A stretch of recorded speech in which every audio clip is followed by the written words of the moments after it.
है आज का एजेंडा। तो इसमें सपोज कि एक रिव्यू टाइप से हम क्वेश्चन यहाँ पे कंसीडर करते हैं। सपोज ये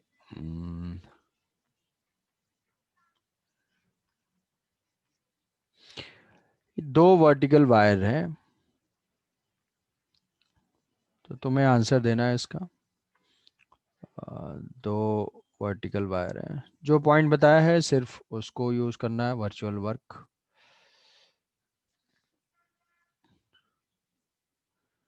तो ये है, यहाँ से एक रिंग है और ये रिंग स्ट्रिंग से कनेक्टेड है और ये यहाँ से भी कनेक्टेड है। स्ट्रिंग जो है इसके ऐसे आ रही है और ऐसे है, ठीक है। एक रिंग है, उस रिंग के अंदर से ये स्ट्रिंग आ रही है और ये दूसरे रिंग से कनेक्टेड है, ये कनेक्टेड है। At any moment angle made by the, ये सिंगल स्ट्रिंग है ना, सिंगल स्ट्रिंग है, ये सिंगल स्ट्रिंग है, टॉप पे यहाँ कनेक्टेड है और यहाँ से अटैच होते हुए वायर के पैरेलल पैरेलल इस दूसरे रिंग से होते हुए इस रिंग से कनेक्टेड है। No friction, assume neglect any friction anywhere, neglect any friction, कहीं पे भी कोई फ्रिक्शन नहीं है। और ये सपोज कि हमारा वेलोसिटी v नॉट से मूव कर रहा है, v नॉट से ये डाउन जा रहा है क्योंकि ये कंस्ट्रेंट है, इसी के लॉन्ग जा सकता है। So at any angle theta find the speed of ring p, find speed of ring a।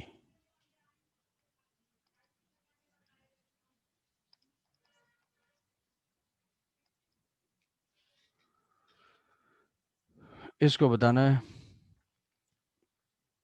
दोनों की वेलोसिटी हमने ले लिया।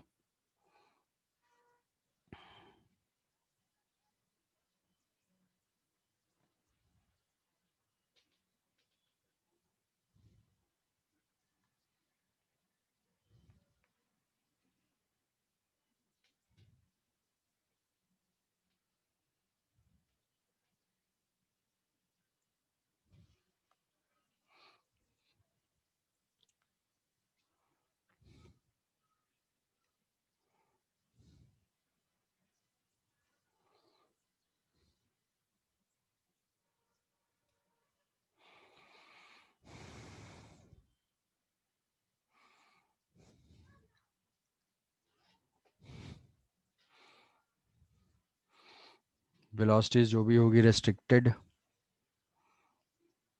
इस डायरेक्शन में होगी। टेंशन कितना एक्ट कर रहा है वो देखना है। टेंशन किसी भी रिंग पे टी डॉट वी का समेशन 0 करना है, टी डॉट वी का समेशन 0 करना है। तो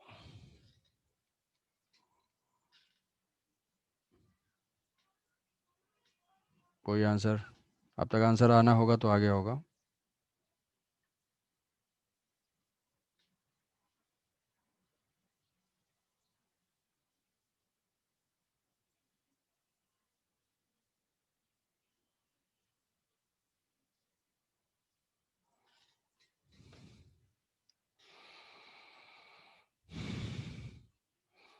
इस रिंग पे जो बी रिंग है, उस बी रिंग पे टेंशन, टेंशन कितना एक्ट कर रहा है, तो यहाँ से टेंशन टी है और यहाँ से टेंशन टी है,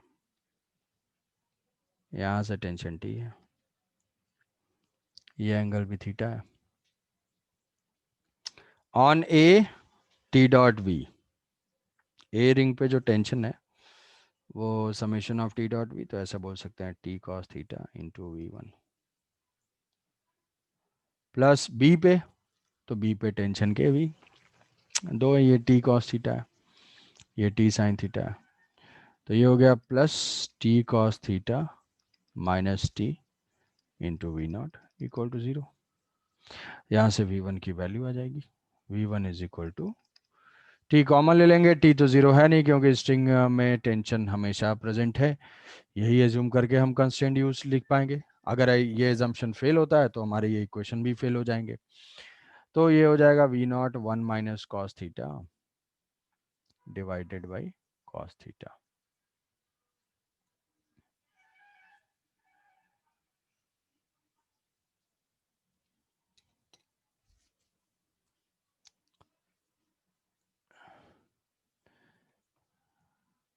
तो ये है,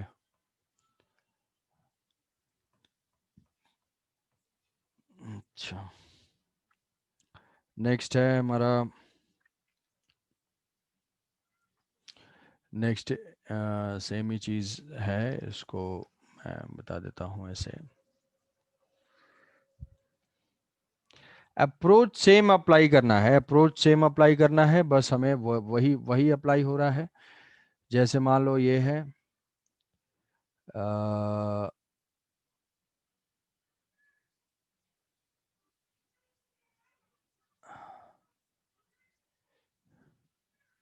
ये जो है ये एक कार्ट है,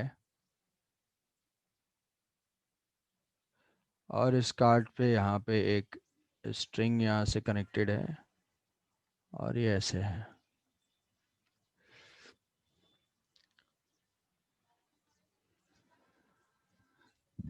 मान लिया यहाँ से ये हाइट है एच, और ये है थीटा, ये थीटा है। Suppose this is moving with velocity, theta की वैल्यू भी कुछ ले लेते हैं, theta is equal to 37 degree और 60 डिग्री, चलो 60 degree. This is moving with 5 meter पर सेकेंड, 5 मीटर पर second. Find the velocity of block.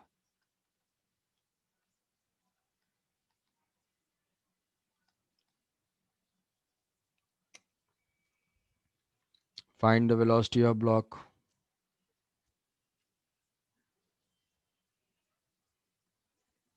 String is always tight, and there is always contact between the string and the cart. जैसे जैसे move करेगा ये downward जाएगा।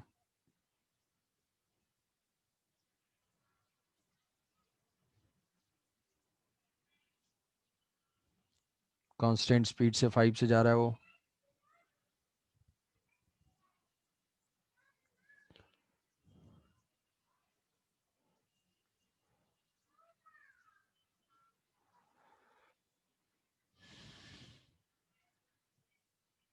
Velocity is velocity T dot V, पहले देखनी है velocity. Velocity card की 5 होगी, राइट हो सकती है लेफ्ट हो सकती है, यहाँ पे राइट दिया हुआ है, कार्ड 5 से जा रहा है। ब्लॉक की वेलोसिटी क्या होगी, जैसे ये डिस्प्लेस होगा वैसे वैसे ये क्या होगा, ये स्ट्रिंग ऐसे डाउनवर्ड जाएगी, ये लूज होगा, नीचे की तरफ जाएगा। तो डाउनवर्ड अगर जा रहा है ये, और साथ ही साथ इसके साथ भी तो कांटेक्ट में है हमेशा स्ट्रिंग, तो अगर ये कार्ट मूव कर रहा है तो ये पॉइंट भी तो मूव कर रहा है, तो ये पॉइंट अगर मूव कर रहा है तो ये इसके साथ साथ तो 5 से जाएगा ही। कांटेक्ट ऑलवेज है भाई, पॉइंट से सस्पेंडेड है, तुम सुपर पोजिशन से सोचो, सुपर पोजिशन फिजिक्स में most of the time super position apply होता है। डिस्प्लेसमेंट्स 5 cos 60, हाँ, हाँ, कि जिस पॉइंट से सस्पेंडेड है उस पॉइंट के रिस्पेक्ट में 5 cos 30। अच्छा ठीक है भाई, तो बता तो रहा यार कुछ, चलो। तो यहाँ से इसके रिस्पेक्ट में कुछ स्पीड हो जाएगी v।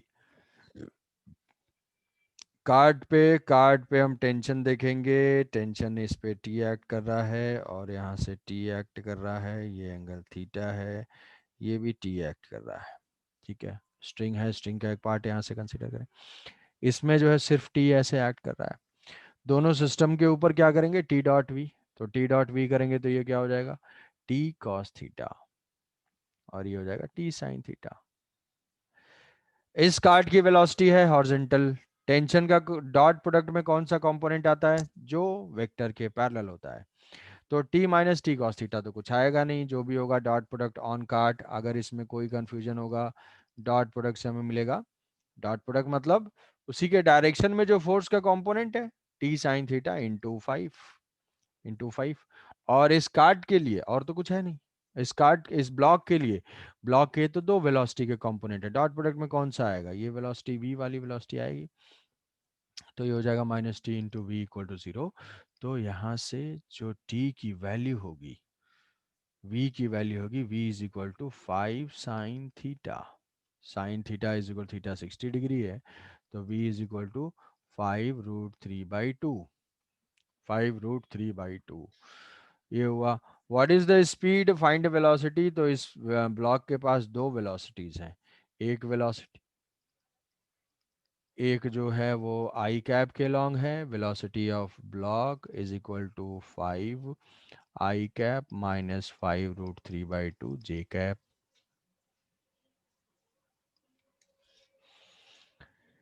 स्ट्रिंग का कोई पॉइंट कहीं सस्पेंडेड है, स्ट्रिंग का पॉइंट अगर मूव कर रहा है तो ब्लॉक भी मूव करेगा, तो तुम्हें सुपर पोजिशन से सोचना है कि ठीक है, नॉर्मल मोशन एक तो ऐसा है कि भाई स्ट्रिंग नीचे आएगा तो ब्लॉक ऐसे जाएगा, ठीक है, साथ ही साथ कार्ड के साथ भी जा रहा है, तो दो मोशन है, दो मोशन है, तो वह मैंने वेलोसिटी ऐसे इनको एज्यूम कर लिया, टेंशन दिखा लिया, डॉट प्रोडक्ट ले लिया, बात खत्म हो गई, टी डॉट वी।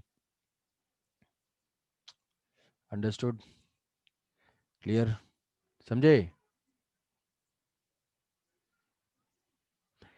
बहुत सारे पार्ट अगर मूव कर रहे हैं, superposition is the key, superposition, सारे मोशन से कंफ्यूज नहीं होना है, वन एट ए टाइम, एक को डिस्प्लेस करके देखो, दूसरे को डिस्प्लेस करके देखो, तो सो दैट हमें इक्वेशन लिखने में कन्वीनियंस होगा। अब इसका जो है फाइनल सोल्यूशन मैं तुम ही से एक्सपेक्ट करूंगा, बस just for application of constrained motion, ऐसा है, ये है, ये है, this is m 2m and 3m, find acceleration of each block, find acceleration of each block and tension in each string, her string में टेंशन, दो स्ट्रिंग है दोनों में टेंशन फाइंड करना है, ये फाइंड करना है, एक पैरेलल क्वेश्चन इसी टाइप का, जस्ट इसको भी सॉल्व करोगे, सेम ही प्रॉब्लम है, ऐसे है,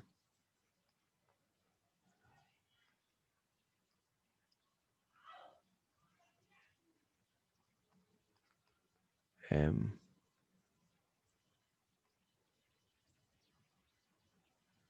2m 3m,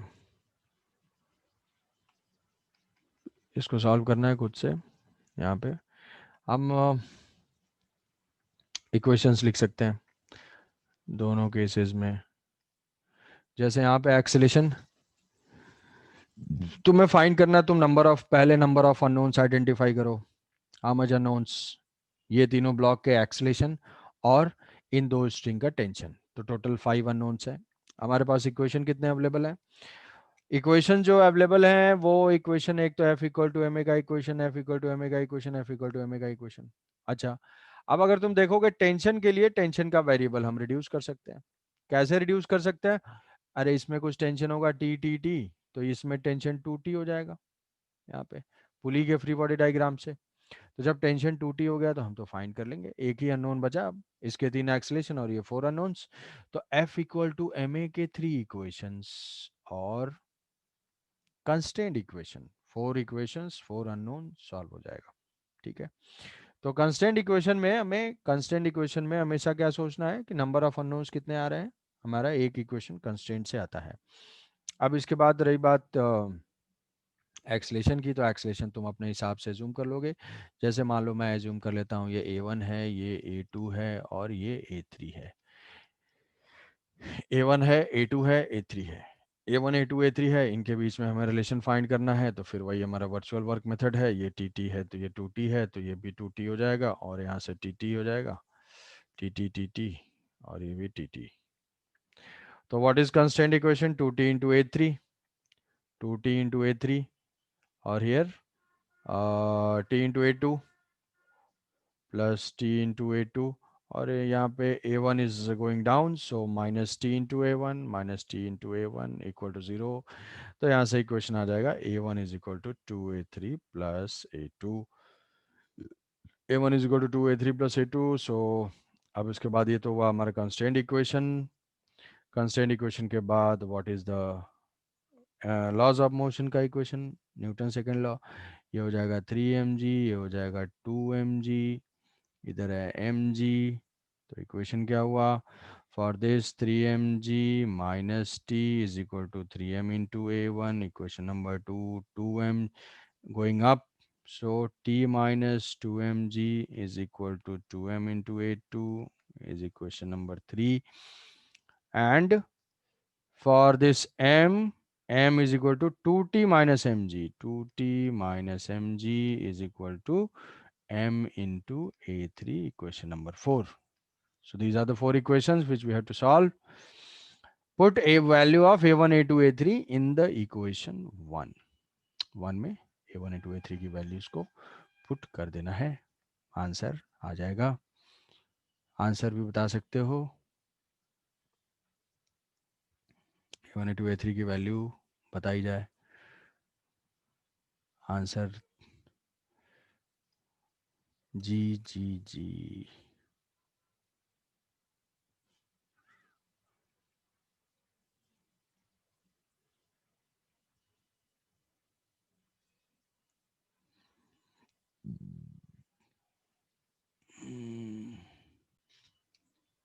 आशुतोष जैसा सॉल्व किया, नहीं कर रहे हो? यस सर, ठीक है।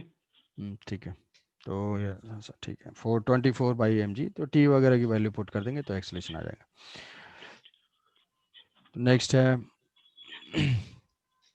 तो ऐसे सेकंड वाले क्वेश्चन को भी अटेम्प्ट कर लेना। नेक्स्ट हम चलते हैं वेज कंस्ट्रेंट। वेज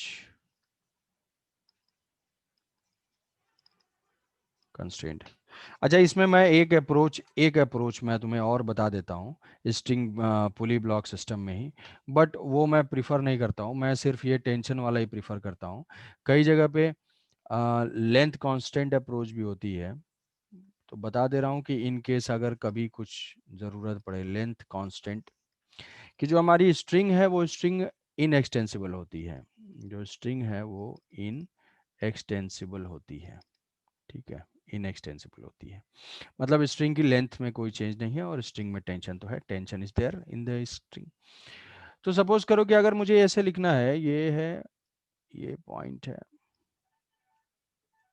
ये कोई दो डिस्टेंसेस हैं, अगर ये कोई दो डिस्टेंसेस हैं, तो सपोज कि इसकी स्पीड जो है ये v1 है और इसकी स्पीड अगर v2 है, और ये लेंथ अगर l है, ये लेंथ, ये डिस्टेंस ही मान लो, 2 पॉइंट्स ही मान लो, 2 पॉइंट्स है मान लो, ये है l है अगर, तो मैं क्या लिखूंगा अगर मुझे लिखना rate of change of l, dl by dt। तो dl बाई dt मैं इसमें कन्वेंशन ऐसे लिखूंगा, रिलेटिव वेलोसिटी ऑफ सेपरेशन और अप्रोच।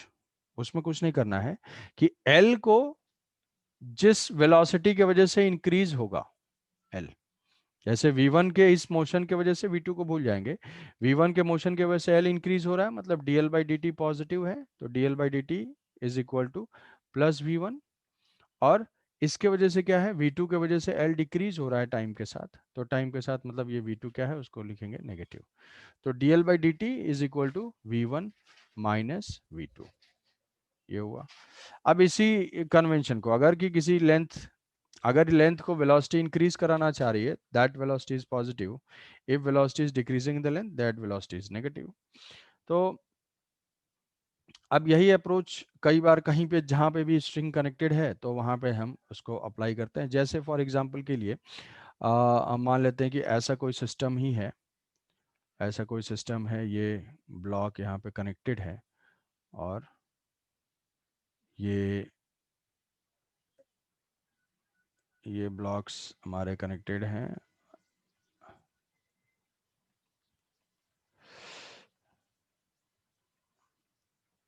और इसमें मैं तुम्हें बता रहा हूँ length constant approach. Length constant approach मतलब क्या है कि स्ट्रिंग जो भी कनेक्टेड होगी उस स्ट्रिंग के लेंथ को हम कांस्टेंट मानेंगे, क्योंकि इनएक्सटेंसिबल स्ट्रिंग है तो लेंथ में टोटल में चेंज नहीं होगा।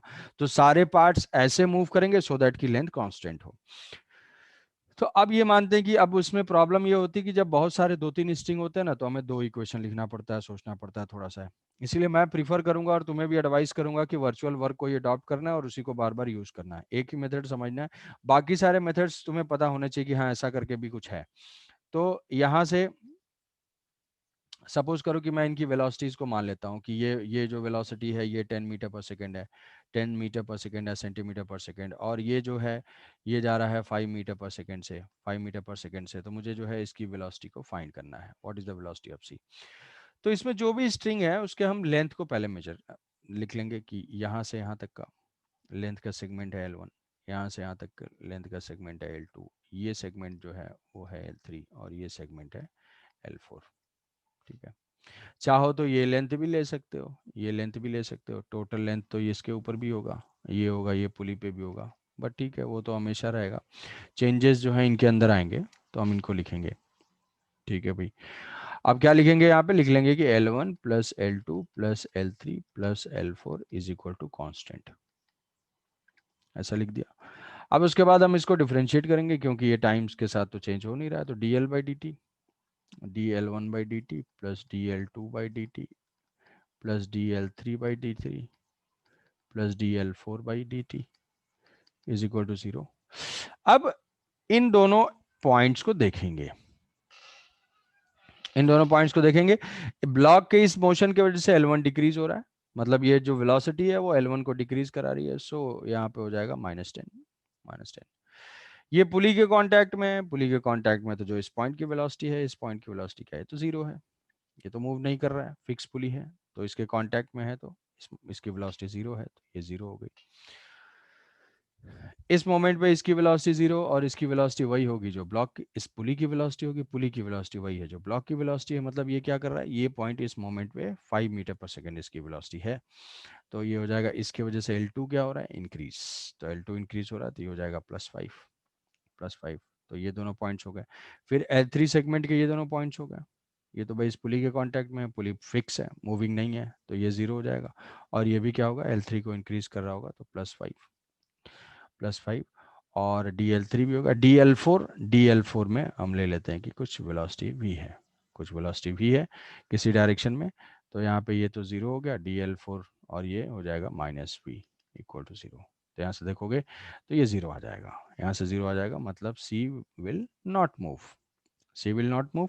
क्या हम इसको वर्चुअल वर्क से भी कर सकते हैं, हाँ देखते हैं। वर्चुअल वर्क में यहाँ पे जो है टेंशन टी मार्क, या यहाँ पे टेंशन टी मार्क कर देते हैं, टी टी टी, तो इधर हो जाएगा 2t और यहाँ पे भी है t। तो वर्चुअल वर्क्स में 10 × t और इधर जो है 2t into plus 2t into -5, downward है, डॉट प्रोडक्ट में नेगेटिव आएगा, और यहाँ से हो जाएगा +t × v इक्वल टू 0। तो यहाँ से देखो 10t कैंसिल आउट हो जाएगा, v जो है यहाँ से 0 आ जाएगी। क्यों, क्योंकि टेंशन तो 0 है नहीं, स्ट्रिंग टाइट है, हमारा ये एजम्पशन है। तो ऐसे हम सॉल्व कर सकते हैं, लेंथ कांस्टेंट अप्रोच भी एक होती है। ठीक है, बट ये थोड़ा सा नहीं है, ये ठीक नहीं है। तो मैं कहूँगा कि ठीक है, समझना है, जानना है कि कहीं पे इनकेस कुछ कन्फ्यूजन हो तो किया जा सकता है ऐसे, बट हमें वर्चुअल वर्क को ही अडॉप्ट करना है, उसी को यूज़ करना है। नेक्स्ट हम चलते हैं वेज कंस्ट्रेंट पे। वेज कंस्ट्रेंट, वेज या फिर इंक्लाइन प्लेन। तो वेज कंस्ट्रेंट, वेज कंस्ट्रेंट का जो सिंपल बेसिक कॉन्सेप्ट है कि जो ऑब्जेक्ट्स जो भी कांटेक्ट में हैं, ब्लॉक है, इंक्लाइन प्लेन है, जो ऑब्जेक्ट्स हैं, objects are perfectly rigid, objects are perfectly objects are perfectly rigid।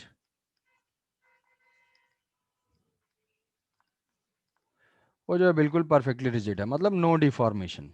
तो परफेक्टली रिजिड का मतलब है कि separation between any two point does not changes, separation between any two points any two points will not change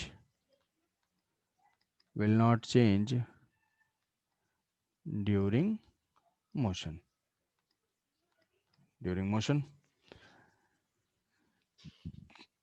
motion के duration में वो change नहीं होगा।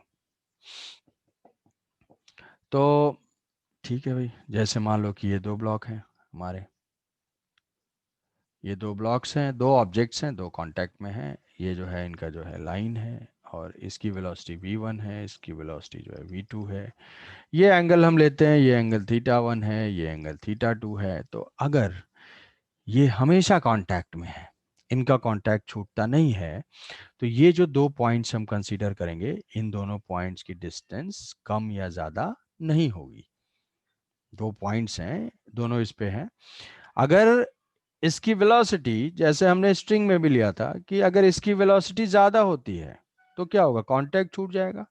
अगर इस पॉइंट की वेलोसिटी कम होती है तो ये ऑब्जेक्ट डिफॉर्म होना स्टार्ट कर देगा। अब ये दोनों ऑब्जेक्ट, दोनों पॉसिबिलिटी हमें क्या करना है, रूल आउट करना है। देयर इज ऑलवेज कांटेक्ट, हमेशा कांटेक्ट है, and objects are perfectly rigid. Rigid means there is no change in distance between any two points during the motion. जब वो ऑब्जेक्ट मूव कर रहा होगा तो किसी भी दो पॉइंट की डिस्टेंस चेंज नहीं होगी। तो ये दोनों एजम्पशन है, इसीलिए इनकी स्पीड कम या ज्यादा नहीं हो सकती है। तो हम क्या बोल सकते हैं कि velocity v1 cos θ1 is equal to v2 cos θ2। v1 cos θ1 is equal to v2 cos θ2, या इसी को लिख सकते हैं, और velocity along the common normal, velocity along the common normal must remain same। Normal के लॉन्ग जो वेलोसिटीज हैं वो सेम होनी चाहिए, अदरवाइज उनका ज़्यादा होगा तो कांटेक्ट छूट जाएगा, कम होगा तो वो दोनों डिफॉर्म हो जाएंगे, ये दोनों डिफॉर्म हो जाएंगे। ठीक है, तो इसके बहुत टिपिकल से केसेस हैं, जो बहुत ही टिपिकल एक दो ही है उसमें। जैसे मान लो कि मैं एक ऐसे एज्यूम करता हूँ कि ये बहुत ही बेकार केस है, ये तुम्हें हर जगह मिल जाएगा, बस बेसिक हमें पॉइंट समझना है। जैसे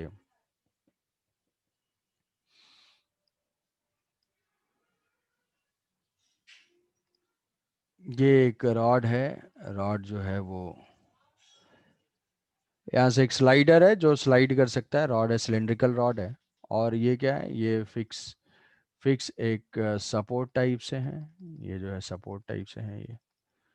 और this rod is placed on a inclined plane. तो दोनों के इंक्लिनेशन जो कांटेक्ट सरफेस हैं वो ऐसे ही है।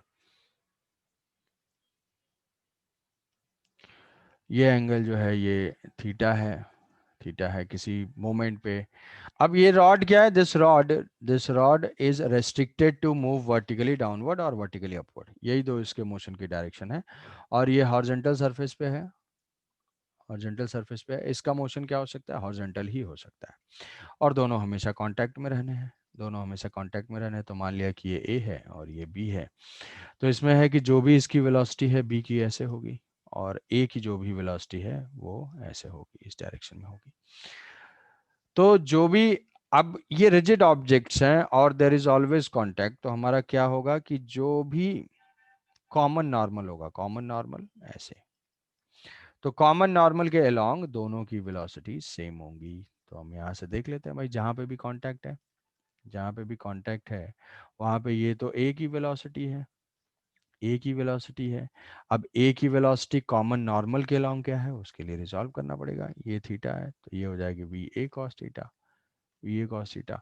दूसरा जो बी है, बी की वेलोसिटी जो है वो इधर है हॉरिजॉन्टल, इसकी कॉमन नॉर्मल के लॉन्ग वेलोसिटी क्या है, वो है वी कॉस थीटा, और ये हो जाएगा V B sine theta, V B sine theta.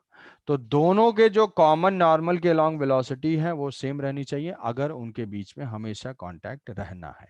तो हम यहाँ से लिख सकते हैं V A cos theta is equal to, V A cos theta is equal to V B sine theta, V B sine theta. तो यहाँ से वी और वी बी में हमारे पास रिलेशन आ जाएगा, V A is equal to V B tan theta. V A is equal to V B tan theta. ये है, ये जनरल है नॉर्मल के लॉन्ग कंस्ट्रेंट। कुछ जैसे एक और एग्जाम्पल हम ले लेते हैं कि ऐसे मान लो कि ये कोई ब्लॉक है और this block is moving with 5 meter पर सेकेंड, 5 मीटर पर सेकेंड, और यहाँ पे रॉड जो है किसी इंस्टेंट पे इसके साथ कांटेक्ट में है, और यहाँ पे ऐसे है, यहाँ पे जो है हिंज है, हिंज है मतलब दिस रॉड कैन रोटेट, ये रॉड क्या करता है, रोटेट कर सकता है। तो ये एंगल मान लेते हैं, ये एंगल 60 डिग्री है, ये ए है ये बी है। फाइंड वेलोसिटी ऑफ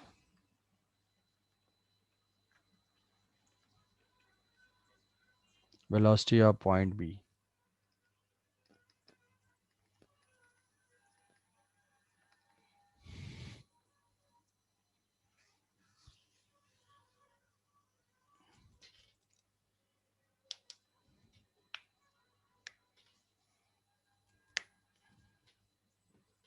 रॉड का ओनली रोटेशन होगा, रॉड जो है रोटेट कर सकता है अबाउट हिंज, और ये जो ब्लॉक है ये तो ऐसे मूव कर रहा है, दोनों कांटेक्ट में है, दोनों कुछ टाइम तक रहेंगे कांटेक्ट में, तो इस इंस्टेंट पे कांटेक्ट इनके बीच का जीरो है नहीं। तो हमें फाइंड करना है what is the velocity of point B. B point की वेलोसिटी क्या है, ए पॉइंट की वेलोसिटी तो ऑब्वियसली जीरो ही होगा।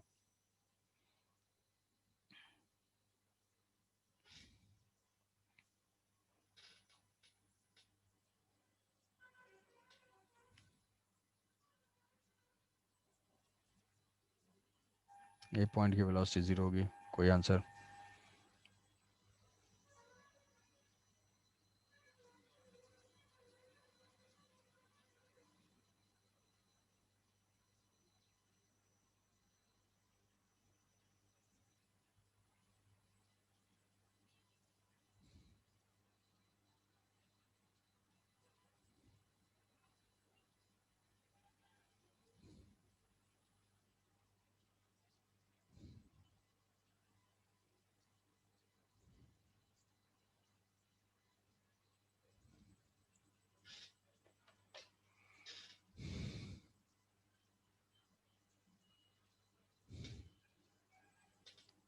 Ten root three, 10/√3। अच्छा ठीक है, तो यहाँ से जो वेलोसिटी है, अगर ये रोटेशन होगा तो इस पॉइंट की वेलोसिटी किस डायरेक्शन में होगी? ठीक है, इस पॉइंट की वेलोसिटी होगी, इसकी वेलोसिटी 5 नहीं होगी, समझ रहे हो? ये नहीं कि दोनों सर कांटेक्ट में है तो कॉमन नॉर्मल के अलोंग, कॉमन नॉर्मल के अलोंग दोनों के वेलोसिटी के कंपोनेंट सेम होंगे, ऐसा नहीं कि ये 5 है तो वो भी 5 बता दोगे, नहीं। इसकी जो भी वेलोसिटी होगी टेंजेंशियल, यस, ये जो भी होगा वो रोटेट कर रहा होगा, सो दिस विल बी ऐसे होगा कुछ वी बी, ये वी बी होगा, और इसकी जो वेलोसिटी है वो तो हॉरिजॉन्टल है, और दोनों इस मोमेंट पे कांटेक्ट में, तो हमें क्या करना है, वेलोसिटी कॉमन नॉर्मल के अलोंग इक्वेट कर देना है। तो ये है 30, 60, तो ये 30, तो ये हो जाएगा 60, तो 60 में ये कॉस, ये 60, तो V B cos 60 and V B sine 60, V B sine 60। तो इस मोमेंट पे क्या होगा, दोनों का वेलोसिटी कॉमन नॉर्मल के लॉन्ग हमें इक्वेट करना है, मतलब we B sine 60।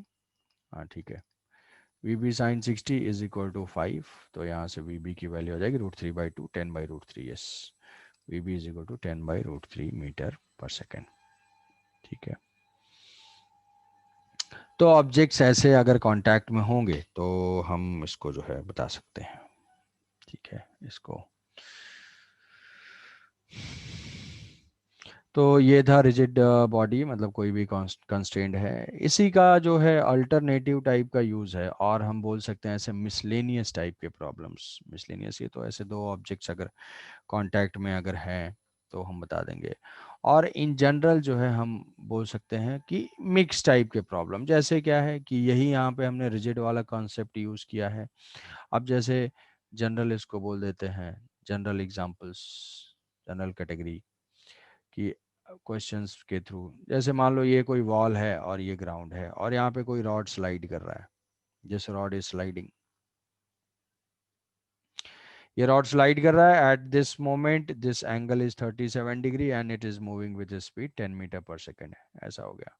So what is the velocity of this point, इस पॉइंट की वेलोसिटी ए है, तो what is the velocity of point B, तो बी पॉइंट की वेलोसिटी जो है हम फाइंड कर सकते हैं, कैसे हम फाइंड कर सकते हैं, ऐसे कि मान लेंगे। अब यहाँ पे भी वही चीज हो रही है कि ये क्या है, रिजिड बॉडी है, रिजिड बॉडी है तो ये डिफॉर्म नहीं होगी, डिफॉर्म नहीं होगी तो जो velocities along the length that will remain same, क्योंकि ये जो रॉड है, रॉड की लेंथ चेंज नहीं होनी है, मतलब उनकी जो वेलोसिटीज का कंपोनेंट होगा अलोंग द लेंथ वाली, वो सेम होना चाहिए। तो सेम होना चाहिए, तो यहाँ वीबी की जो भी वेलोसिटी होगी वो होगी इस डायरेक्शन में, ए की जो भी वेलोसिटी होगी वो होगी इस डायरेक्शन में। अलोंग द लेंथ कंपोनेंट हमें क्या करना है, इक्वेट करना है, तो ये हो जाएगा 37 डिग्री, तो ये हो जाएगा 10 cos 37, 10 cos 37, और यहाँ पे है 53, तो ये हो जाएगा 10 VB cos 53, VB cos 53, तो ये हो जाएगा VB cos 53 is equal to 10 cos 37, 10 cos 37, so VB is equal to 10 cos 37 degree divided by cos 53 degree। यहाँ से कोएट कर देंगे, ये हो जाएगा 10.8 बाई 0.6, तो 40/3 मीटर पर सेकेंड। बी की स्पीड आ गई, तो यहाँ पे भी क्या हो रहा है, यहाँ पे भी सेम पॉइंट यूज हो रहा है जो रिजिड बॉडी में यूज हुआ है, यहाँ पे सेम ही पॉइंट यूज हो रहा है कि भाई डिफॉर्म नहीं हो रहे हैं वो। तो वहाँ पे दो अलग अलग ऑब्जेक्ट्स थे, यहाँ पे क्या है, एक ही ऑब्जेक्ट है, तो सेम ही पॉइंट कि किसी भी अगर रिजिड, जो भी हम कंसिडर करते हैं वो जो है रिजिड ही होता है, जब तक कि हम इलास्टिसिटी चैप्टर तक मूव नहीं करते, वहाँ पे जो है ऑब्जेक्ट डिफॉर्म होना स्टार्ट होता है, यहाँ पे नहीं। दूसरा, ऐसा हम सोच सकते हैं, कुछ कई सारे केसेस हैं जहाँ पे हम खुद से देख सकते हैं, जैसे मान लो यहाँ पे है, यहाँ पे केस एक ये है, ये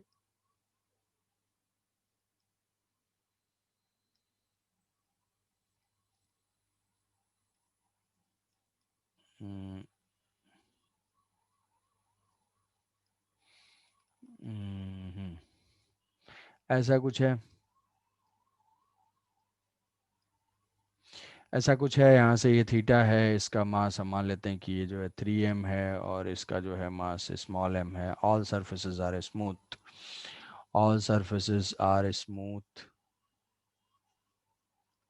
surfaces are smooth, no friction is present anywhere, सारे सरफेस जो है वो स्मूथ है। तो हमें फाइंड करना है, क्या फाइंड करना है, टेंशन वगैरह फाइंड करना होगा भाई, अल्टीमेटली क्या है, जो भी सिस्टम होगा उसमें टेंशन फाइंड करो, एक्सेलेरेशन फाइंड करो, यही तो फाइंड करना होता है।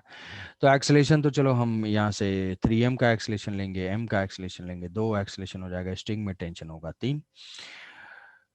तो हमारे 3 अननोन्स हैं, 3 अननोन्स हैं, बट इक्वेशन क्या है, हमारे पास इक्वेशन दो ही है। कैसे सर, दो ही इक्वेशन है? अरे यहाँ से जो है, एक तो इसके हॉरिजॉन्टल मोशन के लिए होगा प्लस ब्लॉक के लिए होगा, लॉज ऑफ मोशन, और फिर उसके बाद थर्ड इक्वेशन क्या होगा, कंस्ट्रेंट इक्वेशन होगा। तो कंस्ट्रेंट इक्वेशन में हमारे दिमाग में आएगा कि ठीक है, हमारे पास तो टेंशन वाली अप्रोच है, टेंशन से हम कर सकते हैं, बिल्कुल टेंशन से कर सकते हैं। कैसे? अब इसमें क्या है कि कोई भी ऑब्जेक्ट ना, यहाँ पे एक ऑब्जेक्ट तो हमारा क्लियर कट है कि वो ग्राउंड के रेस्पेक्ट में ऐसे ही मूव करेगा, A1। दूसरे का मुझे एक्सेलरेशन में थोड़ा सा डाउट है। क्यों? क्योंकि एक तो भाई ये इसके रेस्पेक्ट में तो मूव करेगा ही, बट ये जिस पे स्लिप कर रहा है वो भी तो मूव कर रहा है, जो 3m है, 3m भी मूव कर रहा है, किससे, 3m जो है मूव कर रहा है A1 से, और इसके साथ साथ तो ये मूव करेगा, मुझे नहीं पता कितना है, वो है A2। तो ये होंगे दो वेक्टर स्मॉल m के और कहोगे सर ये क्या, कैसे मुझे स्ट्राइक नहीं कर रहा है? भाई अभी तुम्हें मैंने एक प्रॉब्लम दिया जहाँ पे कि पार्टिकल ऐसे सस्पेंडेड था और ये पॉइंट मूव कर रहा है। तो तुम्हारा जो टिपिकल सिस्टम है उसमें क्या बोला मैंने, सुपर पोजिशन। पहले सिर्फ अगर होता था तो इंक्लाइन प्लेन के अलॉन्ग ही आता था, अब प्लेन अगर मूव कर रहा है तो उसके साथ साथ भी मूव कर रहा है। तो दोनों को वेक्टर वाइज हम ऐड कर देंगे, ऐड कर देंगे, चलो ठीक है वो सब। तो अब हम टेंशन वाला अप्रोच अप्लाई करते हैं। टेंशन वाला अप्रोच क्यों? क्योंकि एक चीज़ मैंने बताई होगी, जो चीज़ दिमाग में शायद स्लिप कर गई होगी, कि यहाँ पे जो एक्सेलरेशन होना चाहिए वो किसके रिस्पेक्ट में, with respect to ground. Ground के रिस्पेक्ट में चाहिए यहाँ पे। तो जब ग्राउंड के रिस्पेक्ट में करेंगे तो पहले तो इसके रिस्पेक्ट में A2 and with respect to ground this is A1। So tension, tension is T, tension is T, tension is T। ठीक है, टेंशन T हो गया। T डॉट A दोनों पे करना है, तो इसके ऊपर टेंशन, प्लेन के ऊपर, इंक्लाइन प्लेन के ऊपर टेंशन।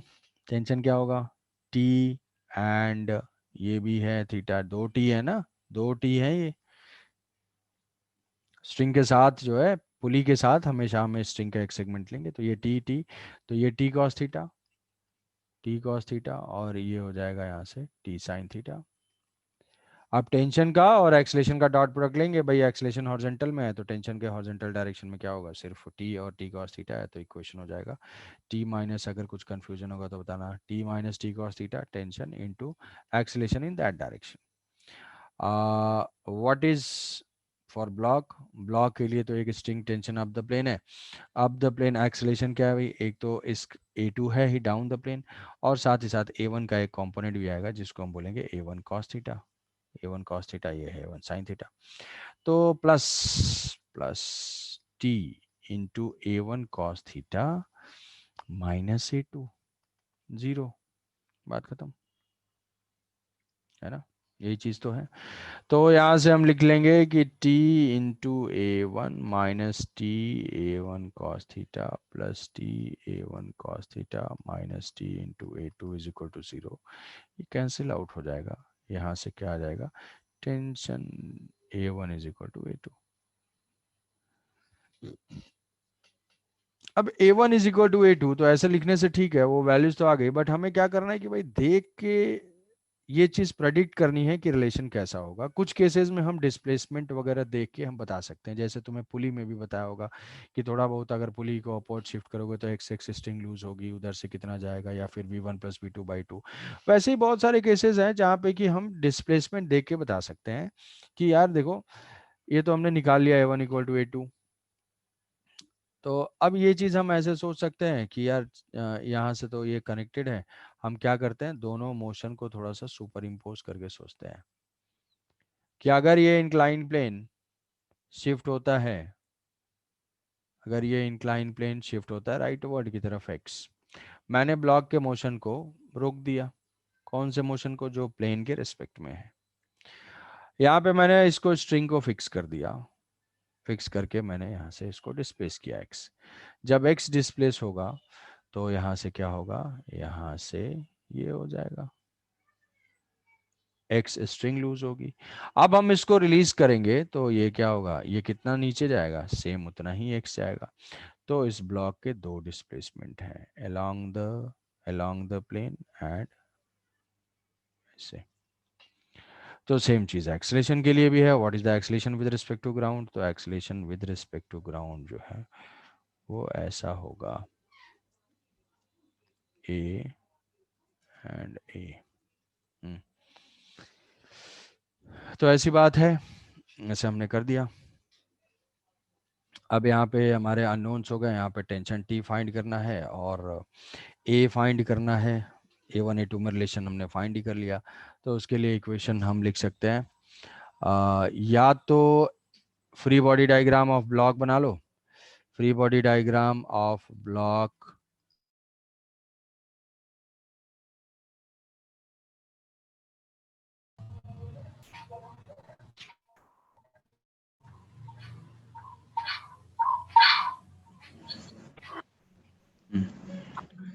तो यहाँ से ये हुआ ऐसे, तो अब इसमें इक्वेशंस लिखना है, क्योंकि ए और टी की वैल्यू तो फाइंड करना है। इक्वेशन तुम कहीं से भी लिख सकते हो। फ्री बॉडी डायग्राम हम इसका ड्रॉ कर देते हैं कि ये इंक्लाइन प्लेन है। इक्वेशंस क्विकली जो है लिखो, उसको जो है सॉल्व कर लोगे। यहाँ से टेंशन टी है, ये टेंशन टी है, यहाँ से नॉर्मल रिएक्शन N1 है, यहाँ से नॉर्मल रिएक्शन N1 ब्लॉक के साथ है, ब्लॉक के साथ है N1, और यहाँ से ये है N2, और ये है 3mg N2 3mg N1, ठीक है।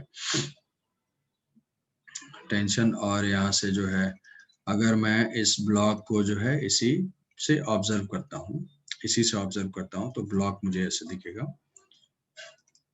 ब्लॉक का एक्सेलरेशन इसके रेस्पेक्ट में ये ए ऐसे जा रहा है, और मैं क्या है frame of reference of prism, यहाँ पे frame of reference of 3m के रेस्पेक्ट में देख रहा हूँ। यहाँ पे frame of reference of ground. तो इसमें क्या है, ये इसके फ्री बॉडी डायग्राम तो ये है, इसमें mg है, यहाँ से नॉर्मल रिएक्शन है, नॉर्मल रिएक्शन N1 है, और स्यूडो फोर्स है, ए से इधर जा रहा है, तो यहाँ से ये स्यूडो फोर्स हो जाएगा m into a। क्या और कोई फोर्स है? यस, टेंशन भी तो है। टेंशन यहाँ से स्ट्रिंग है, नॉर्मल रिएक्शन है, mg है, एंड स्यूडो फोर्स है। इस सब की वजह से ये ए इस डायरेक्शन में जा रहा है, तो हम इसको रिजॉल्व कर लेंगे। ये तो mg हो जाएगा, mg cos थीटा, और ये हो जाएगा mg sin theta, mg sin theta के बाद ma cos theta, ma cos theta, और ये हो जाएगा ma sin theta, ma sin theta, ma cos theta.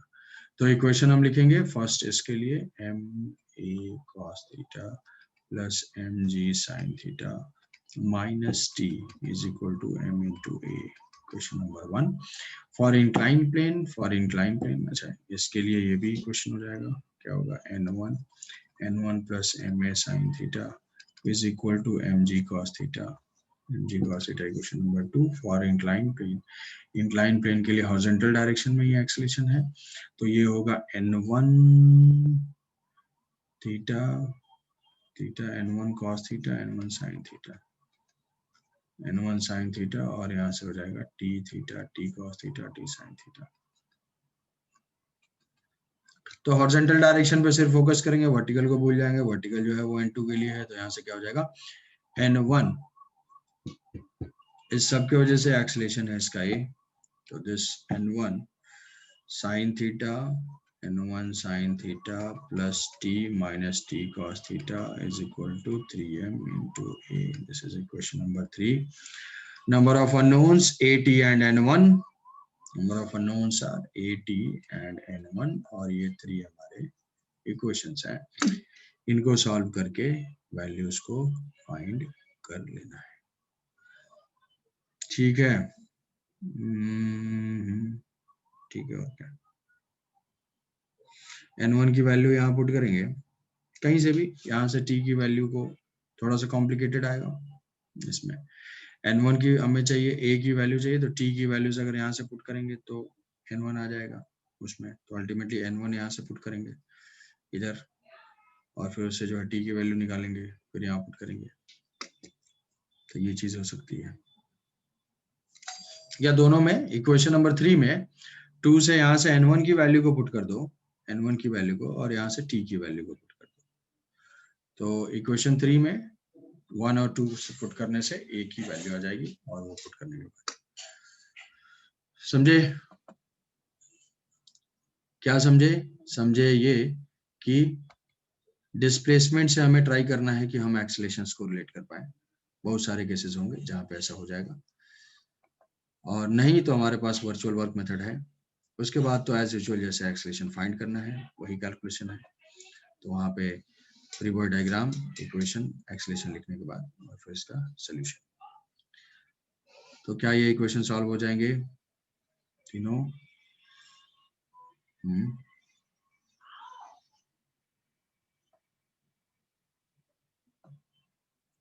ठीक है,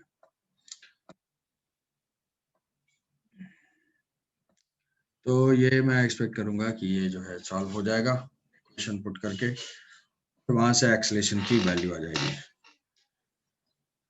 तो इससे जो है लॉज ऑफ मोशन, इस तरीके से हमने लॉज ऑफ मोशन के सारे कॉन्सेप्ट कवर कर लिए, starting from free body diagram to connected motions. Connected के बाद बताया था तुम्हें हैवी रोप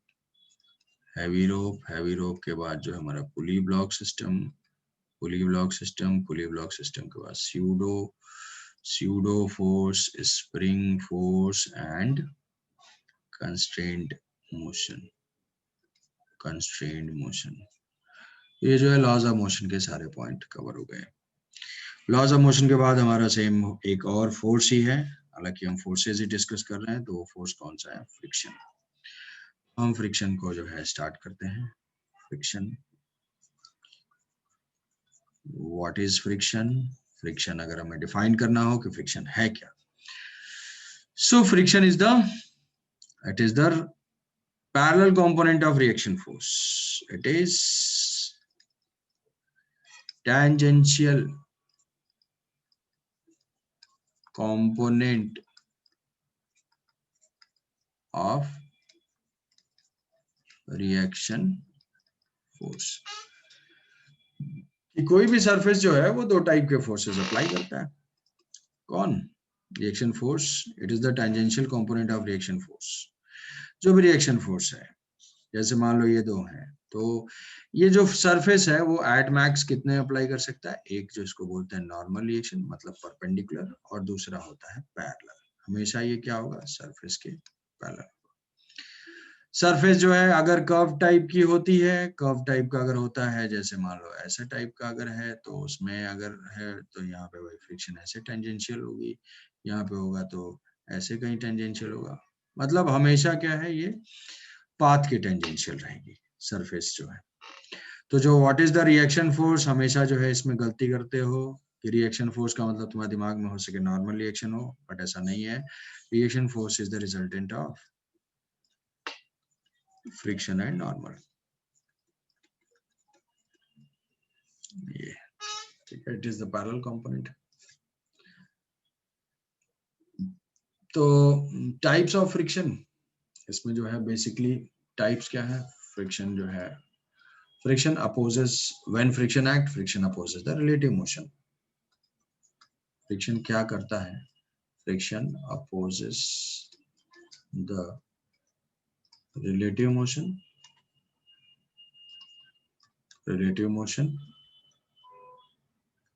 फ्रिक्शन जो है वो रिलेटिव मोशन और tendency of relative motion. Tendency of relative motion मतलब फ्रिक्शन हमेशा एक्ट करेगा। जैसे मान लो अगर ये सरफेस है, इस सरफेस पे मैंने एक ब्लॉक प्लेस कर दिया, तो यहाँ पे जो फ्रिक्शन है वो कितना है? कोफिशिएंट ऑफ फ्रिक्शन जो है तुम्हें दिया जाएगा, म्यू है। तो यहाँ से अगर पूछा जाएगा व्हाट इज फ्रिक्शन, तो यहाँ पे फ्रिक्शन म्यू इंटू एन या म्यू इंटू एम जी नहीं है, यहाँ पे फ्रिक्शन क्या है? जीरो है। क्यों फ्रिक्शन जीरो है? क्योंकि ब्लॉक ना तो मूव कर रहा है, ना ही कोई इसकी टेंडेंसी है। दो ही केस में फ्रिक्शनल फोर्स एक्ट करेगा। कब? when there is actual relative motion or there is tendency of relative motion, दो चीजें हो तो ये करेगा। ठीक है, तो यहाँ फ्रिक्शनल फोर्स जीरो। अब मान लो दूसरा कोई है कि भाई ब्लॉक यहाँ पे है, ब्लॉक में वो कोई फोर्स अप्लाई कर रहा है, पुश कर रहा है, बट अभी भी ब्लॉक मूव नहीं कर रहा है, तो उस केस में फ्रिक्शन है, और फ्रिक्शन क्या करेगा?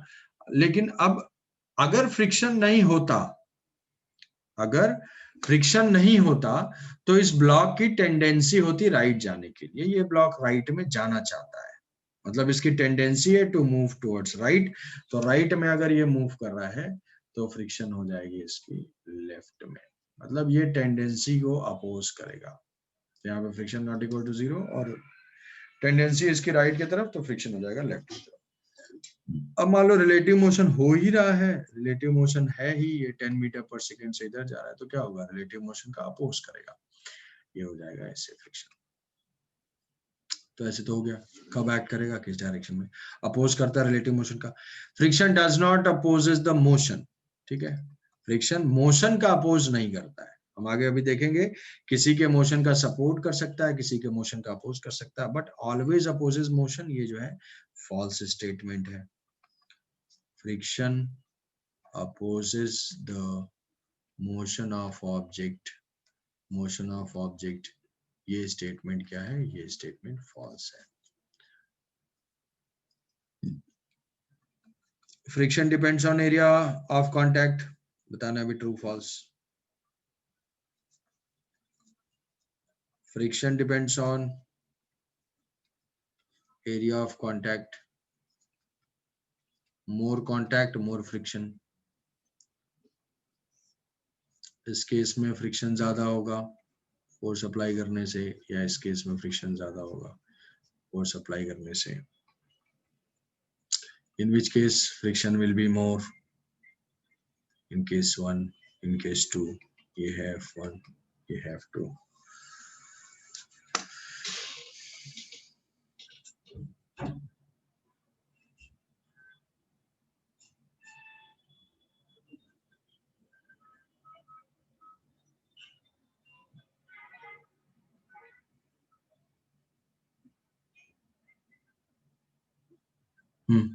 True, false?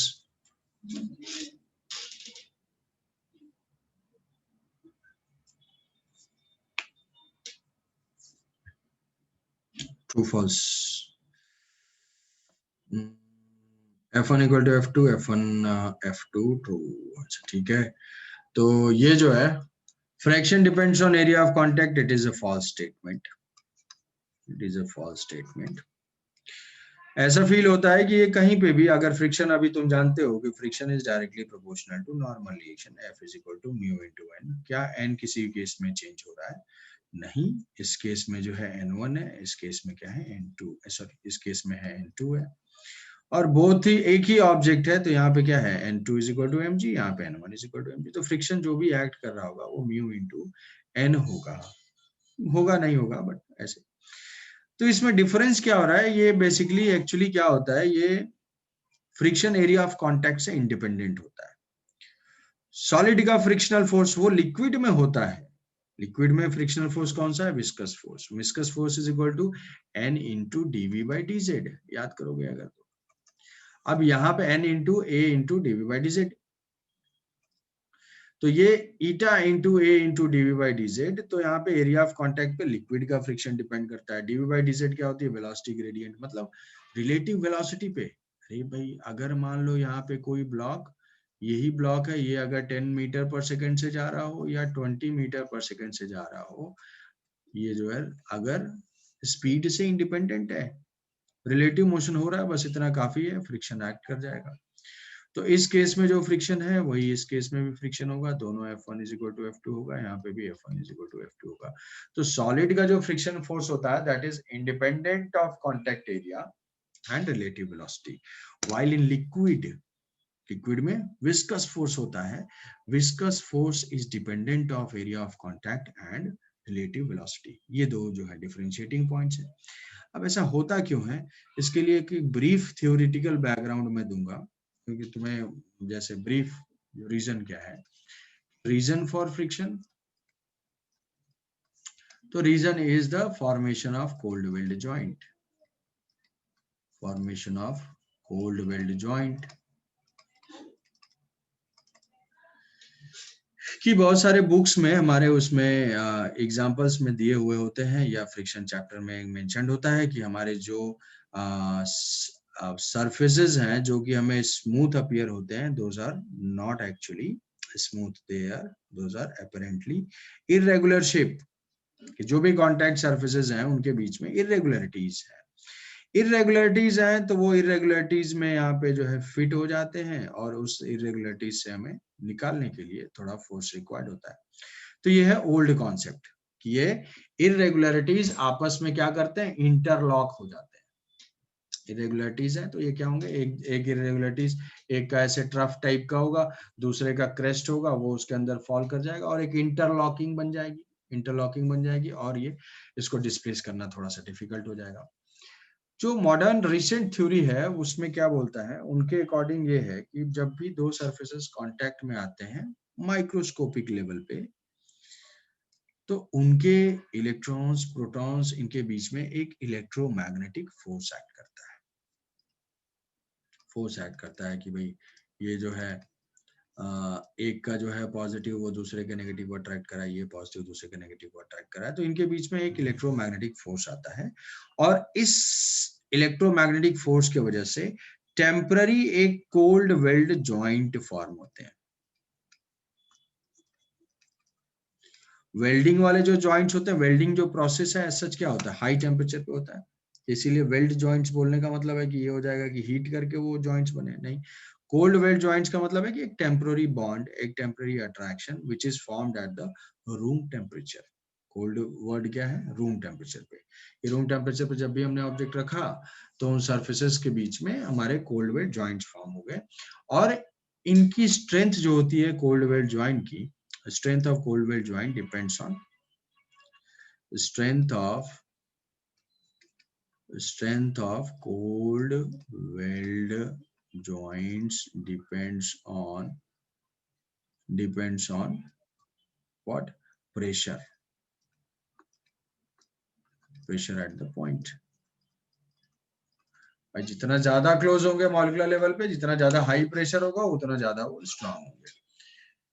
तो अब इस केस में जो नैरो बेस है वहां पे सेम mg या same normal reaction shorter area, smaller area पे डिस्ट्रीब्यूटेड है, यहाँ पे सेम mg जो है लार्जर एरिया पे डिस्ट्रीब्यूटेड है। तो यहाँ पे क्या है, यहाँ पे भले ही कांटेक्ट ज्यादा है बट नंबर ऑफ बॉन्ड्स भी ज्यादा है, क्योंकि ज्यादा कांटेक्ट होगा ज्यादा कोल्ड वेल्ड जॉइंट बॉन्ड बनेंगे, बट उनकी स्ट्रेंथ वीक है क्योंकि प्रेशर कम है, क्योंकि एरिया ज्यादा है। तो हम ऐसे बोल सकते हैं कि भाई यहाँ पे 2 स्ट्रेंथ के जो है 10 जॉइंट्स अगर फॉर्म हो रहे हैं, ऐसा बोल सकते हैं स्ट्रेंथ के कुछ मेजरमेंट मान लो है 2 और जॉइंट्स अगर 10 है, तो टोटल जो है हमें स्ट्रेंथ ब्रेक करने के लिए चाहिए होगी 20। तो वैसे ही यहाँ पे हम बोल सकते हैं कि भाई अगर 4 स्ट्रेंथ के 5 ही जॉइंट फॉर्म हो रहे हैं, स्ट्रेंथ हमें अभी भी स्टिल उतना ही रिक्वायर्ड है, 20 ही। तो जहां एरिया बढ़ता है वहां नंबर बढ़ जाता है बट स्ट्रेंथ डिक्रीज हो जाती है, जहां पे एरिया रिड्यूस होता है वहां पे नंबर कम हो जाता है बट हर जॉइंट की स्ट्रेंथ बढ़ जाती है, इसलिए उनको ब्रेक करने में हमेशा सेम ही फोर्स लगता है। तो सॉलिड का जो फ्रिक्शन फोर्स है वो इंडिपेंडेंट होता है, ठीक है। Friction is independent of relative velocity, contact area. Friction opposes relative motion, not motion. It is the component of resultant reaction force, tangential component of reaction force, ठीक है। तो फ्रिक्शन के टाइप्स, फ्रिक्शन के type जो है,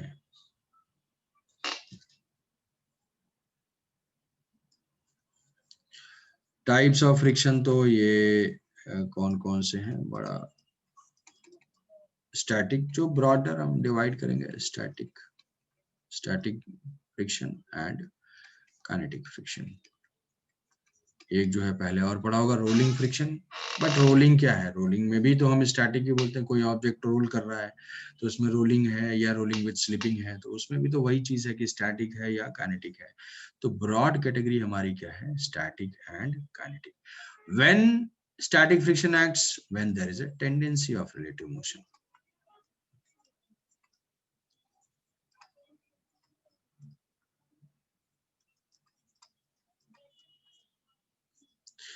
Tendency of relative motion, then static friction acts. Kinetic friction कब act करता है, when there is actual relative motion. Actual relative motion को काइनेटिक एक्ट करता है। अच्छा, फ्रिक्शन होता क्या है भाई, काइनेटिक फ्रिक्शन, तो जो भी फ्रिक्शनल फोर्स है वो फ्रिक्शनल फोर्स क्या होते हैं, friction is directly proportional to contact in normal reaction. ज्यादा नॉर्मल रिएक्शन होगा ज्यादा रफ सरफेस होगी, कम नॉर्मल रिएक्शन होगा कम फोर्स वो अप्लाई करेगा, तो डायरेक्टली प्रोपोर्शनल टू एन। तो प्रोपोर्शनलिटी रिमूव होगी तो यहाँ से हो जाएगा F is equal to mu into N. तो mu is called coefficient of friction, ये बताने की जरूरत नहीं है। Mu is called coefficient of friction. इस कोफिशिएंट ऑफ फ्रिक्शन की वैल्यू कितनी हो सकती है, थ्योरेटिकली 0 से लेके इन्फिनिटी तक कुछ भी हो सकती है। ये पेयर की प्रॉपर्टी है, ये मीडियम के ऊपर डिपेंड करता है कि भाई कौन सा ऑब्जेक्ट है, उनकी प्रॉपर्टी के ऊपर डिपेंड करता है, ठीक है। ये जो है किसी ऑब्जेक्ट के लिए पेयर के लिए कांस्टेंट है, F is equal to mu N. तो अगर काइनेटिक फ्रिक्शन हमें ऐड करना है तो kinetic friction F kinetic is equal to coefficient of kinetic friction into N. और अगर स्टैटिक फ्रिक्शन है तो स्टैटिक फ्रिक्शन क्या होता है, static friction is equal to mu S into N, और वो वैल्यू क्या है, ये लिमिटिंग वैल्यू है, लिमिटिंग वैल्यू और maximum value of static friction. इसका मतलब क्या हो गया भाई, स्टैटिक फ्रिक्शन जो है वो क्या करता है, वो फिक्स वैल्यू नहीं होती है। स्टैटिक फ्रिक्शन की जो वैल्यू होती है वो 0 से लेके लिमिटिंग तक कुछ भी एक्ट कर सकता है, ठीक है। 0 से लिमिटिंग तक कुछ भी एक्ट कर सकता है। मतलब क्या हुआ सर, समझ में नहीं आ रहा है? समझ में ऐसे नहीं आ रहा है कि यहाँ पे जो था ये तो रफ सरफेस था, फ्रिक्शन तभी एक्ट करेगा जब टेंडेंसी हो या एक्चुअल में हो, ठीक है ना। पुलिस जो है वो तभी पकड़ सकती है जब वो अटेम्प्ट टू मर्डर हो या मर्डर हो। वो कोई चुपचाप जा रहा है तो थोड़ी पुलिस पकड़ लेगी। सेम टाइप की सिचुएशन है कि स्टैटिक फ्रिक्शन और फ्रिक्शन तभी एक्ट करेगा when there is relative motion और actual tendency of relative motion, ये दोनों केस में एक्ट करता है। तो टेंडेंसी में स्टैटिक एक्ट करता है और actual relative motion kinetic act करता है। स्टैटिक की वैल्यू जो है वो एक मैक्सिमम वैल्यू से ज्यादा नहीं हो सकती है और एक्चुअल फ्रिक्शन उसके बीच में होती है। यहाँ पे अगर हमें कंपैरिजन यहाँ पे देखना है कि कौन सा कोएफिशिएंट ऑफ फ्रिक्शन ज्यादा होगा, तो जो म्यू एस होता है, mu S is greater than equal to mu K, mu S है वो ग्रेटर देन और इक्वल टू म्यू के। ऐसा इसलिए कि स्टैटिक केस में थोड़ा सा कोल्ड वेल जॉइंट की स्ट्रेंथ ज्यादा अच्छे से होगी। कोई दो सरफेसेस मूविंग है तो जो जॉइंट्स फॉर्म करेंगे, और स्टैटिक है तो जॉइंट्स फॉर्म करेंगे। तो स्टैटिक केस में थोड़ा बेटर कांटेक्ट होगा, थोड़ा स्ट्रेंथ ज्यादा होगी, और मूविंग कंडीशन में थोड़ा सा कम कांटेक्ट होगा। तो ये चीज है, ठीक है। तो इसमें चलो, ये तो हो गया इसके थ्योरेटिकल पॉइंट्स, है ना। टाइप्स हो गए, उनका जो है रीजन हो गया, कुछ बेसिक पॉइंट्स हो गए, ये सब। तो एक चीज है कि रिएक्शन फोर्स पूछा जाता है तो तुम सिर्फ नॉर्मल रिएक्शन याद रखते हो या इमीडिएटली नॉर्मल रिएक्शन दिमाग में आता है, उस चीज से वर्ट करना है। जैसे कि मैं पूछूं कि यहाँ पे फ्रिक्शनल फोर्स क्या है, find the magnitude and direction of friction.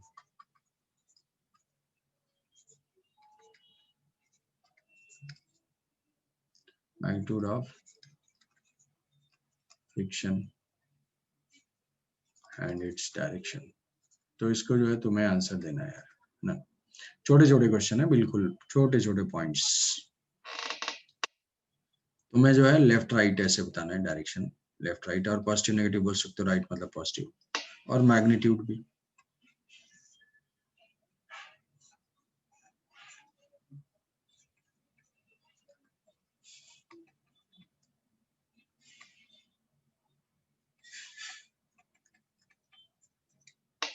ऐसा है, ब्लॉक रफ सरफेस पे प्लेस्ड है, व्हाट इज फ्रिक्शन, फ्रिक्शन कितना होगा, रफ सरफेस पे प्लेस्ड है, friction,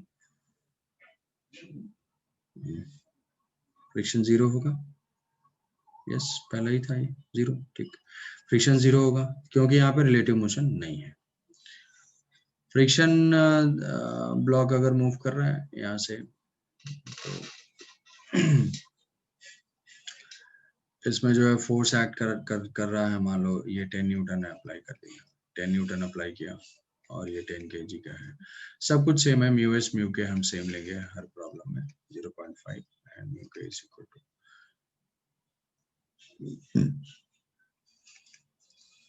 friction and its direction, friction and its direction.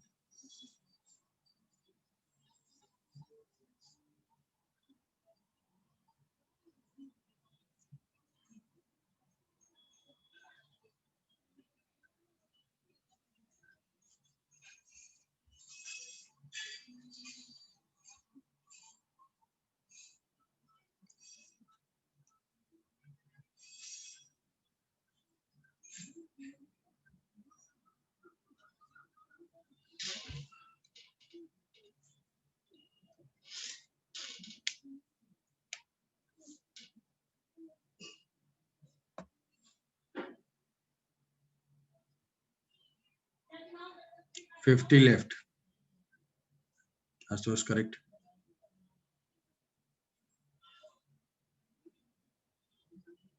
Fifty left,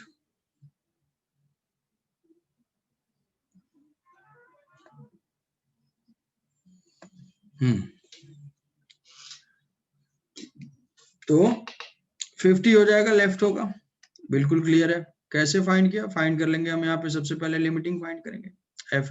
FSL is equal to mu S into N. N जो है हमेशा friction क्या है? Mu into N. एन की वैल्यू कभी कभी mg के बराबर है। mg यहाँ से हम देखेंगे तो ये n है और ये 100 है। Mu S is equal to 0.5 into 100, this is equal to 50 newton. 50 newton. और म्यू के एफ के भी हम फाइंड कर सकते हैं 0.5 इंटू एन, ये 1000 ही हो जाएगा 40 न्यूटन। चलो भाई ठीक है। अब फ्रिक्शन उतना ही एक्ट करता है जितने की रिक्वायरमेंट है। फ्रिक्शन क्या करता है? मोशन का अपोज करता है। वो चाहेगा कि दो सरफेसेस के बीच में रिलेटिव मोशन ना हो। तो फ्रिक्शन की इच्छा है कि ये ब्लॉक ना मूव करे, बट फोर्स अप्लाई करने से इसके अंदर एक टेंडेंसी जनरेट हो रही है। वो टेंडेंसी किस साइड में हो रही है? वो टेंडेंसी राइट की तरफ हो रही है। तो फ्रिक्शन कहेगा कि यार मोशन रोकने के लिए कितने फोर्स की रिक्वायरमेंट है? वो देखेगा 10 ही न्यूटन की रिक्वायरमेंट है। फ्रिक्शन की कितनी मैक्सिमम औकात है? फ्रिक्शन की मैक्सिमम औकात 50 न्यूटन की है। 50 न्यूटन मतलब 15 तक वो अप्लाई कर सकता है, बट जरूरत कितने की है? जरूरत सिर्फ 10 की है। तो फ्रिक्शन कितना होगा? फ्रिक्शन लेफ्ट होगा और उसका मैग्नीट्यूड कितना हो जाएगा? 10 न्यूटन। स्टैटिक फ्रिक्शन की मैक्सिमम वैल्यू है, बट वो एक्ट का कितना करेगा? Depending on the requirement of situation. Friction जो है, फ्रिक्शन की बस एक ही इच्छा है कि to prevent any kind of relative motion. Relative motion रोकने के लिए जो भी पॉसिबल, जो भी मेहनत है, फ्रिक्शन अपना करेगा और उससे पाएगा। क्लियर?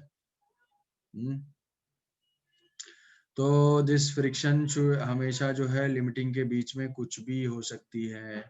इसीलिए कई बार ये पढ़ा होगा, friction is a self adjusting, self adjusting, self adjusting. What is self adjusting? मतलब क्या है? वो अपना मैग्नीट्यूड और डायरेक्शन चेंज कर लेगा। अगर मान लो यही 10 न्यूटन मैं इस साइड से अप्लाई करूंगा, यहाँ से अप्लाई करूंगा, तो टेंडेंसी राइट साइड में होगी, तो वो फ्रिक्शन तुरंत डायरेक्शन चेंज कर लेगा, 10 न्यूटन ही लेफ्ट की तरफ। क्लियर है? तो सेम ही केस में अगर मैं यहाँ पे फोर्स अप्लाई कर दूं 20 Newton, 20 Newton, mu s is equal to 0.5 and this mu k is equal to 0.4. What is frictional force? इस केस में फ्रिक्शनल फोर्स सब कुछ सेम है, बस थोड़ा थोड़ा मॉडिफिकेशन कर रहा हूं मैं। What is frictional force?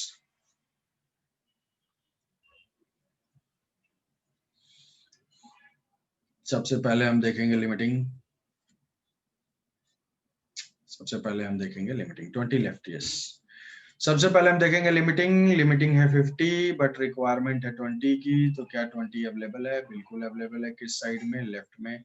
तो फ्रिक्शन जो है वो 20 न्यूटन होगा, लेफ्ट की डायरेक्शन में होगा। लेफ्ट की डायरेक्शन में होगा, ठीक है।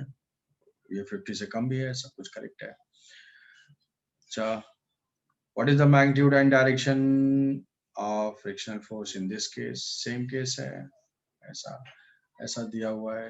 ये 10 मीटर पर सेकेंड है और ये जो है 20 न्यूटन है। 20 न्यूटन है, ये 10 है। Mu S is equal to 0.5, mu के is equal to 0.4। Find the acceleration and friction.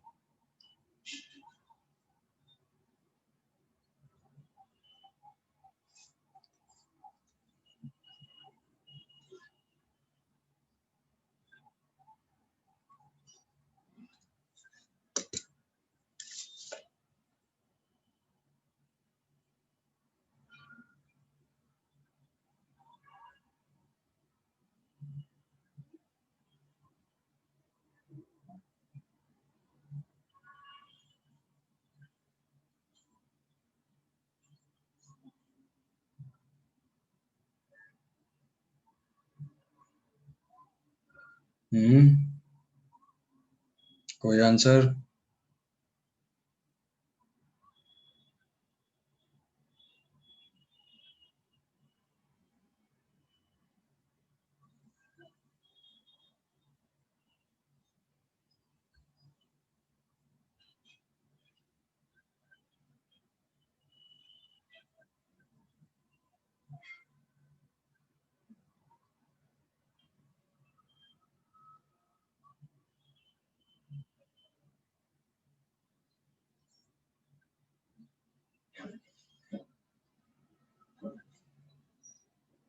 बताओगे?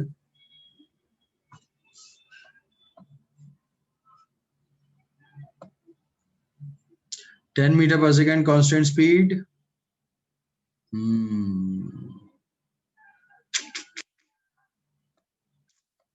इसीलिए तो फ्रिक्शन थोड़ा खतरनाक है। इस केस में टेंडेंसी है या एक्चुअल रिलेटिव मोशन है? इस केस में यहाँ तो वेलोसिटी गिवन है ना, 10 मीटर पर सेकेंड, मतलब ये ऑब्जेक्ट मूव कर रहा है, किस डायरेक्शन में मूव कर रहा है? ऑब्जेक्ट किधर मूव करता है? ऑब्जेक्ट वेलोसिटी के डायरेक्शन में मूव करता है। तो भाई ठीक है, पार्टिकल को तुमने थ्रो किया अपवर्ड डायरेक्शन में, वेलोसिटी ऊपर दिया ना, एक्सेलरेशन क्या है? एक्सेलरेशन तो डाउनवर्ड डायरेक्शन में, वो वेलोसिटी में चेंज करेगा, बट पार्टिकल किधर जाता है? फोर्स की डायरेक्शन में या वेलोसिटी की डायरेक्शन में? वेलोसिटी के डायरेक्शन में। पार्टिकल को हम प्रोजेक्ट करते हैं, हमने वेलोसिटी दे दिया, अभी भी mg डाउनवर्ड ही एक्ट कर रहा है, तो ये ब्लॉक किधर जा रहा है? ये ब्लॉक जा रहा है इधर लेफ्ट की तरफ, राइट की तरफ। तो रिलेटिव मोशन है, रिलेटिव मोशन में कौन सा फोर्स एक्ट करता है? Kinetic friction. काइनेटिक फ्रिक्शन की वैल्यू कितनी है? काइनेटिक फ्रिक्शन की वैल्यू 40 न्यूटन है। FSL is equal to 50 newton and F kinetic is equal to 40 newton. यहाँ पे है रिलेटिव मोशन, तो मोशन का अपोज करेगा, मतलब ये पार्टिकल जा रहा है इस साइड में, तो इस पे फ्रिक्शन ऐड करेगा इस साइड में, कितना? 40 न्यूटन। 40 न्यूटन और एक्स्ट्रा एक 20 न्यूटन तो यहाँ पे है ही। So what is the acceleration of the system? Acceleration is equal to net force, मतलब कि 60 डिवाइडेड बाय मास, ये हो जाएगा 6 मीटर पर सेकेंड स्क्वायर। किस डायरेक्शन में? Towards left. क्या ये बात समझ में आई? ऑब्जेक्ट किस डायरेक्शन में जाता है? तो फोर्स एंड वेलोसिटी दोनों ही गिवन है, तो फ्रिक्शन किधर एक्ट करेगा? वेलोसिटी के अपोजिट डायरेक्शन में, वेलोसिटी के अपोजिट डायरेक्शन में। ठीक है, चलो भाई, ये आई थिंक क्लियर हुआ होगा, कोई कंफ्यूजन नहीं होना चाहिए। अगर ऐसा है,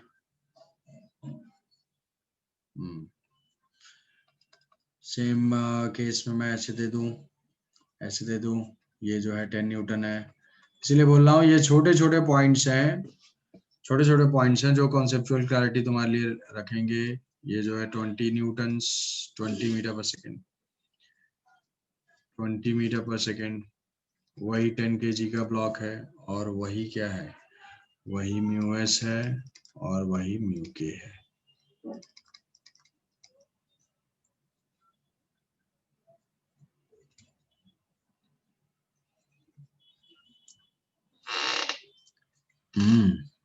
Now what is the acceleration?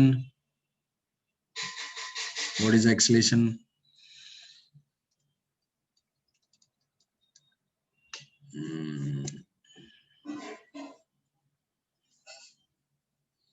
Acceleration यहाँ पे भी वेलोसिटी है, मूविंग है, तो